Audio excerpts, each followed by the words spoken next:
Hello, YouTube. I'm Vince White. I'm an employment attorney, and on this channel, we answer publicly posted questions from YouTube users, getting folks the answers they need from an employment attorney. We have a question from YouTube user Nicole.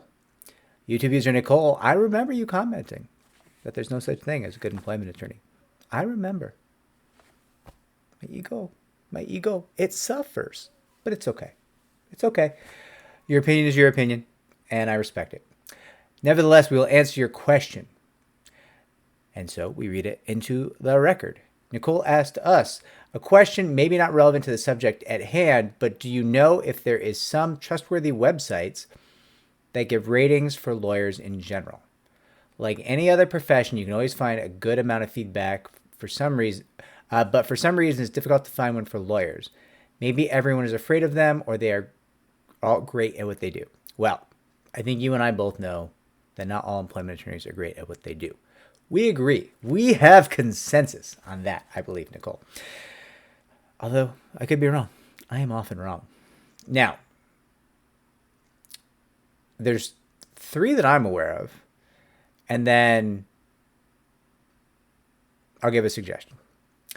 So, Avo.com, I think, provides ratings for attorneys. These ratings are not really ratings of the quality of representation you'll hope to receive from that attorney. They're based on things like, in my experience, which I'm often wrong, just to be clear, my experiences with all of these things are kind of older. Things may have changed. I don't know the inside workings of any of this. I don't know the algorithms. This is my impression and my recollection, both of which are flawed. But my recollection is it's basically sponsorships from other attorneys. Proof you put some comments and content up on avo.com, avvo.com, and then you just get to whatever your rating is after a certain amount of time in practice, and that's it. And I believe avo.com is now owned by Thomson Reuters, the people behind the legal research software Westlaw and the FindLaw service, and that brings us to Super Lawyers, which I believe is also operated by Thomson Reuters and FindLaw. And Super Lawyers is a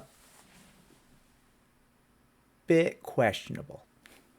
And I say that as somebody who's been a Super Lawyers Rising Star for about a decade now. Hopefully they don't revoke my card. Actually, I might not be a Rising Star anymore. I might actually now be a real Super Lawyer. I don't actually keep track anymore. But nevertheless, that is based, I believe, largely upon being vouched for by other attorneys. So, like, attorneys will go through and vouch for each other, and if you have the required number of attorneys vouching for you, then you receive a Super Lawyer Rising Star or a Super Lawyer tag, one or the other, from this organization. And then they try to market things to you like fancy whiskey sets marked with Super Lawyers for your office, or like a print ad in like the New York Times or something. Like it's 2023, a print ad, really?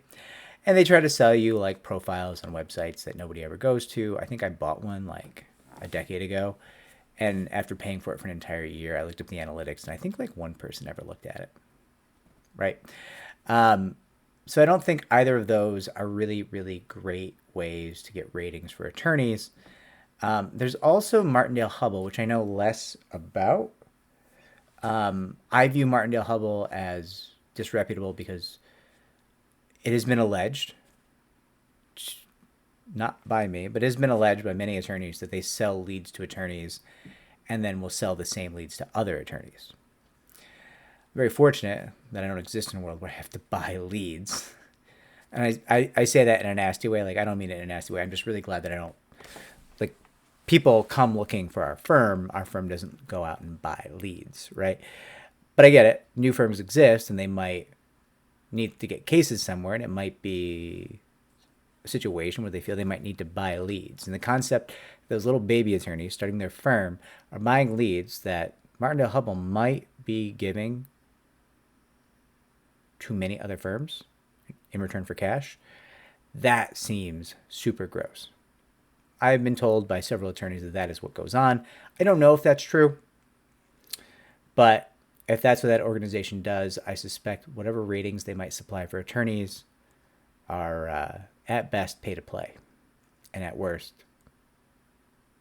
highly questionable. Now, there's been a lot of negativity so far in this video in terms of rating sites, and those are the 3 that I'm aware of that provide some feedback for attorneys. What I would actually tell you to do is go to avvo.com. Avvo, but you said the rating is no good. Yeah, but they have client reviews, and also Google reviews. And look at those. And I actually have videos in our How to Find an Employment Attorney playlist on how to go about dissecting and really translating client reviews in this field. Listen, client reviews are invaluable. There are a lot of things. There's red flags you can pick out, and I have a video in that playlist about those red flags. There's also just always going to be negative reviews, right? If I don't take 10 cases, one of those 10 people will very likely give me a negative review because they're mad I didn't take their case. Sorry you spit in your boss's face. I'm not taking your case. You can give me as many 0-star, whatever, 1-star reviews as you want. It doesn't change the matter. Nobody's investing in your case. You nitwit. You spit in your boss's face. I'm not talking about a real person there, just to be clear. I don't want somebody like... That was a hypothetical. If there's actually somebody who spit in their boss's face whose case I didn't take, I wasn't talking about you. There's also a lot of people, listen, you can win people the sun, the moon, and the stars. And they will just go give you a negative review and be like, they should have won me 30 million. There's also there's people who take settlements and you're like, please don't take that settlement.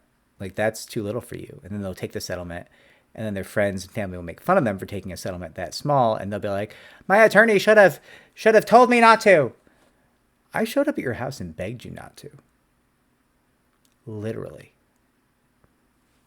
But 1-star review. I also get people who get free help from our firm sometimes will leave 4-star reviews. Like, sorry the help was too free for you. I know, whatever.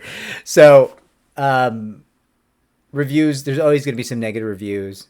It's about the ratio. It's really about the ratio, right? If clients are generally very happy with that firm, that's a very good sign. If there are red flags like, these attorneys don't call me back, or red flags like, these attorneys took my money and then did nothing. But also pay attention, because a lot of times those people will be like, they did nothing. And then, they didn't get me as much as I should have gotten. Sounds like they did something, right? Sounds like you might be full of pucky, for lack of a better term. But if you can parse, if you can translate, if you can really get into those reviews, they can be incredibly helpful. They can be really, really useful to you and a guide as to the quality of the firms you're dealing with. Also, check ethical history. Ethical history is valuable. It can go a long way in letting you know who you're dealing with. And it's not a deal breaker. Listen, stuff happens. The attorneys say things, do things that are not horrific, but are ethical issues. But also, listen, if they're running away with client funds, do not hire that person. Do not hire that person. That person is a bad person. That person should not be helping people. That person should probably not be an attorney anymore, right? So definitely something to pay attention to there. Nicole, I hope that this is useful to you in some way. I wish you great luck with your case. And if this was helpful, like, subscribe, comment down below. It helps me to help more people just like you. Take care.